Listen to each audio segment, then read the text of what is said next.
આજે તો દાબેલી ભેળ ને પાણીપુરી ખાવા બેઠો લાઈટ વહી ગઈ. ચેતર કદાચ મિત્રો ભણીને આવ્યો ને કાયમની વાયરી હવે વરસાદ તો બંધ જ નથી થતો. હું ઇનથી કંટાળીને હુઈ ગયો. પછી ઉઠીને આપણે ડેઈલી પ્રક્રિયા કરવા માંડ્યો રખડવાની. પછી આવી ગયો ઘેરે અને પાછો ઘેરે જ બાઈને નીકળ્યો. જોઈતા તો દાબેલી વાળા ભાઈ આવ્યા હતા. હું ત્યાં પૂગી ગયો ગામની મોજ.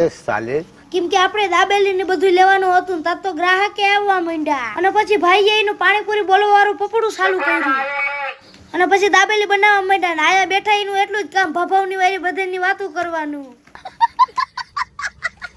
અને આપણે દાબેલી ને પાણીપુરી ને ભેળ લેવાનું હતું ને ભાઈ બધું બનાવવા માંડ્યા અને આપણી ભેળ તો બની જ ગઈ અને પછી દાબેલી નહીં બનાવવા માંડ્યા ને દાબેલી એ બની ગઈ ને બધું લઈને એટકો ઘર બાજુ પણ આપણા હાથમાંથી ભેળ ઢોરાઈ ગઈ અને આપણે તો દાબેલી પાણીપુરી ને બધાને તો બુકડો બોલાવી જાવો અને ઘેરે આવીને જોઈતા તો આયા તો ભજીયા બનાવવાનો પ્રોગ્રામ હાલતો હતો. નીની ચટણી બનતી લાઈટ વહી ગઈ હતી ને આપણે હવે આમાં દાબેલી ખાવી જોઈએ. આજનો મિનિટ ગાજ પૂરો. Tata bye bye.